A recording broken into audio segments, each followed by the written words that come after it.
This is a special bonus episode of Thanks, I'll Take It From Here, the podcast where we unpack the stories that linger in our group chats, whether they left us shocked, laughing, or Googling, is Wolfsbane real? I'm your host, Cammie, and today we're doing a much-needed recap of Ginny and Georgia Season 1 and 2. If you're trying to remember what the heck happened before Season 3 finally drops on June 5th, this one's for you. It's been 2 years since we last saw our favorite messy Wellsbury residents, and in that time, Georgia committed at least 3 felonies. So Netflix, let's not act like you didn't have time. And speaking of Netflix delayed, don't think I'm not side-eyeing you over Stranger Things. By the time part 1 of the final season drops on November 26th, it will have been 3 years and nearly 5 months since we watched season 4. At this point, those kids are old enough to run Hawkins PTA. But let's rewind the chaos, refresh our memories, and get all the way caught up before season 3 drops of Ginny and Georgia. So let's start with season 1. So in season 1, Georgia Miller packs up her 2 kids, 15-year-old Ginny and 9-year-old Austin, and relocates them to Wellsbury after her husband suddenly and mysteriously dies. Spoiler alert, it was Georgia with some wolfsbane. Anyway, Georgia's all Southern charm and big secrets, and it doesn't take long for her to win over the town, especially Mayor Paul. Ginny tries to fit in and quickly bonds with Max and her squad, who name themselves Mang,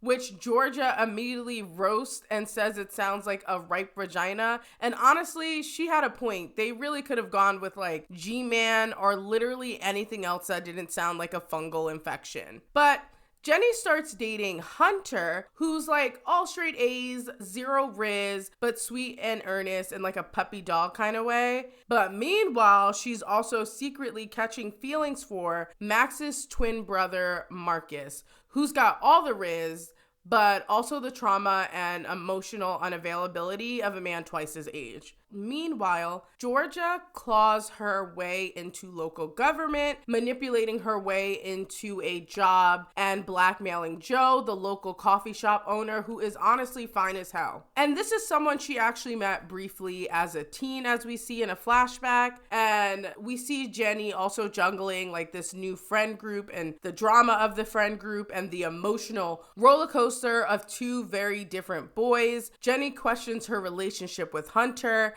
and ends up in a late night sexting spiral with Marcus because Hunter left her on red. Well, he left her and her nude on red. Georgia, meanwhile, is pitching a casino night fundraiser and embezzling money. Flashbacks show us Georgia's teenage years, where she got pregnant by Zion and was shaped by survival, often in very illegal ways, and joins a biker gang. Ginny gets a brief taste of popularity after Hunter writes a makeup song about her that somehow goes viral, despite it being painfully cringe. But the spotlight quickly turns sour as cyberbullying follows, and that starts to take a toll on Ginny's mental health. On the side, Austin, the little brother, is having a tough time in school. He's getting bullied by a ginger, and he stabs a student, and he skips school. Yes, a 9-year-old skipping school, stabbing students, getting bullied by a ginger. Then, surprise! Georgia's estranged sister, Maddie, shows up, but it's not like a warm family reunion because she's secretly there to spy for a private investigator named Gabriel. And of course, our girl Georgia clocks it fast and she pays her off and sends her packing. She doesn't really give her kids an explanation of what's going on. And the kids were like starting to bond with the aunt and the cousin that they didn't even know existed, which like kind of pisses Ginny off. And she already feels like she's drowning in her mom's secrets. And this was kind of like the straw that broke the camel's back. And she starts kind of acting out. Then we get to Ginny's 16th birthday. Georgia throws what was honestly, like, in my opinion, a fire sleepover to smooth things over with Ginny. And yet Ginny had an attitude the whole time. Like, be for real. Sure, your mom's got secrets, but she also got you karaoke and a nail tech. I only got wings and period cramps for my birthday. At this point in the series, half the viewers were just here to hate watch Jenny because y'all were dragging her to shreds online. Not gonna lie, I may have shared a meme or two. But the girls end up ditching the sleepover for an unsupervised, alcohol-fueled after party, and Georgia, being the petty queen that she is, calls the cops to shut down the party. She said, y'all not gonna be at my party, you ain't partying anywhere. Meanwhile, Georgia's still embezzling money, and she calls in a shady favor from a guy named Marty. We also get flashbacks showing just how close Georgia came to losing Jenny until she married this man that was definitely older than her, and then she ends up murdering him. So now I'm kind of going to go rapid fire to wrap up season 1. So Zion, Jenny's dad, returns, stirring up old feelings for both Georgia and Jenny. Cynthia, Georgia's biggest op, drops a smear video that kind of tanks Paul's campaign. In English class, Jenny's poem loses to Hunter's essay, setting off the now infamous Oppression Olympics argument. Max hooks up with Sophie, Abby spiraling over her parents' divorce and body image issues, and Marcus crashes his bike after fighting with Jenny. Oh, and Georgia, she's busy sleeping with Zion because of course she is. When Georgia tries to end things with Paul after she sleeps with Zion, he surprises her with a proposal. And of course, my girl saw that diamond cut ring and was like, yes, I will marry you. Jenny and Marcus end up reconciling after his tragic crash, but Abby learns about what they got going on, and she's like, I want no parts, and she begs Jenny to keep it from Max. Meanwhile, the private investigator is closing in on Kenny's death, and too bad the body's now missing though. Shout out Marty.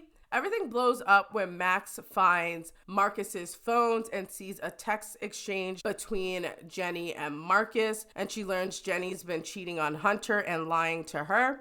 They kind of have a little showdown. Marcus says it was all a mistake. He gets decked in the face by Hunter, and Jenny kind of loses her shit and breaks down. Jenny also found out about Georgia's past from the private investigator Gabriel, and she kind of unloads on Georgia, calling her out for hiding Gil's letters to Austin and manipulating everyone. Then Jenny mails the letters to Austin's dad and blackmails her racist teacher into a good recommendation letter, and then she burns the wolfsbane plant outside her mom's house, which was her silent way of telling Georgia she knows what happened to Kenny. And then she and Austin steal Marcus's bike and run away. And as they're running away, Paul wins the election, and Georgia, our unbothered petty queen, casually reveals to Gabriel, the PI, that she launched Kenny's ashes in the town's fireworks. She is iconic. And that's how season 1 ends. So in season 2, it opens with Jenny hiding out at her dad's place after learning Georgia is a murderer. Georgia is back in Wellsbury pretending everything is normal and planning her wedding. Jenny starts therapy for self-harm, and Jenny eventually moves back home and repairs her relationship with her mom.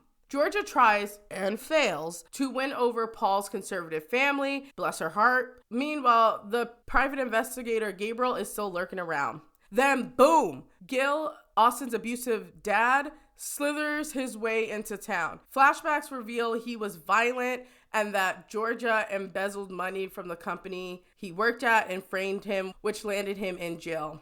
Naturally, Gil starts cozying up to Cynthia, Georgia's biggest op in Wellsbury, and he spills the tea about Georgia's fraud and frame job of him, which doesn't surprise Cynthia considering she accused Georgia of that exact same thing back in season 1. Oh, and while all of that is unfolding, Cynthia starts hooking up with Joe as her husband lies on his deathbed. It's giving emotionally unhinged even for Wellsbury, but I mean, we've all seen Joe. I get it. Jenny and Marcus now are officially dating, and her friend group is reconnecting after weeks of silence. And Max is now struggling with the fact that she didn't get the lead in the school play, and she's trying to move on from her breakup with Sophie. Now, they say the best way to move on is with somebody else. That's what she does with a girl who's working in the play named Silver. Jenny and Marcus seem solid, especially after Jenny confides in him that her mom is a murderer. I don't know how that's going to come up in the next 2 seasons because that is a loose end. And he also revealed to Georgia that he knows. So that's going to be an interesting plot point in the future. But anyway, Marcus's depression becomes more visible and it ultimately leads to their breakup despite Jenny begging him not to end things. Gabriel tells Jenny that Georgia's first husband, Anthony, might have been murdered too, not just Kenny. And when confronted by Jenny, Georgia admits that she did it, but she insists it was an accident.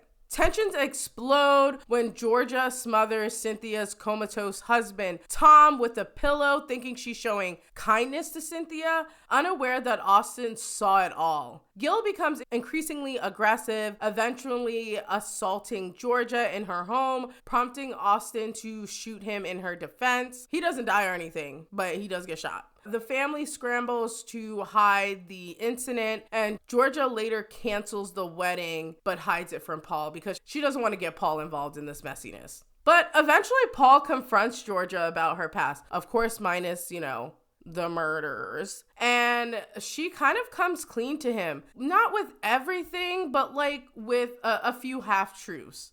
And he still chooses to marry homegirl, and he actually does his big one and gets Gil out of their lives for good. Now, we fast forward to the wedding day. Jenny surprises Georgia with a horse-drawn carriage, courtesy of Joe. Joe and Georgia have this whole will they, won't they thing. I don't know what's going to come of that now that she's married, but we shall see. But the wedding ends up being really beautiful until the reception when Georgia is arrested for Tom's murder, Cynthia's husband. And the PI, Gabriel, he's the one who told the cops about this. And he told the cops about this when his boyfriend, Nick, who works with Georgia at the mayor's office, reveals that Georgia was the last one to see Tom. He wasn't trying to be petty or anything. It came up in conversation. And when Gabriel heard that, he ran with that all the way to the cops. And homegirl got arrested on her wedding day. So the season ends with Austin, distraught, crying out that he never told anyone what he saw, which kind of confirms to Jenny that, oh yeah, your mom, she killed this man.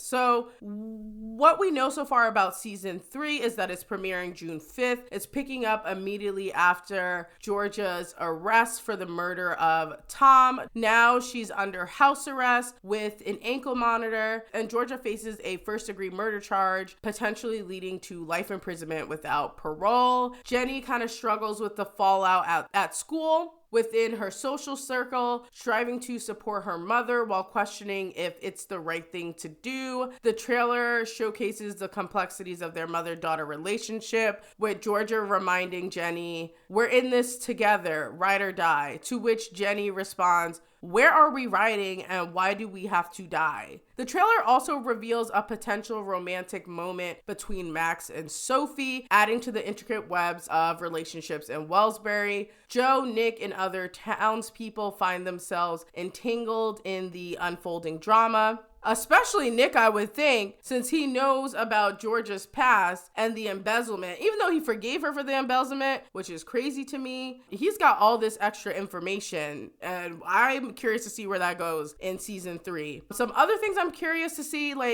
is Austin about to grow up to be a serial killer? He's stabbing kids. He's seeing his mom kill people. I mean, he shot his own dad. It's giving serial killer. So, I'm curious to see how that's going to play out. I'm curious to see if Jenny will stand by her mom the entire time. And I don't think this will be a Georgia takedown season since season 4 has already been confirmed and is being worked on currently. But I'm just curious, what's going to happen next? There's so much mess that I think it's going to be a really good season. But anyway, that is a full recap of Jenny and Georgia season 1 and 2, plus a sneak peek at what's coming in season 3 and beyond. Make sure you're following following me on Instagram, Twitter, and TikTok, and YouTube at Take It From Here Pod. I'm also going to be live tweeting during premiere week, and I have a special announcement. I am going to a early screening and live discussion with the actresses who play Ginny and Georgia. So you know I'm going to have all the tea, and I'm going to spill all the tea. So make sure you're following me on Twitter at Take It From Here Pod to see that. Until then, stay pretty, stay petty, and maybe don't marry a mayor unless your past is squeaky clean. This has been Thanks, I'll Take It From Here. Bye, you guys.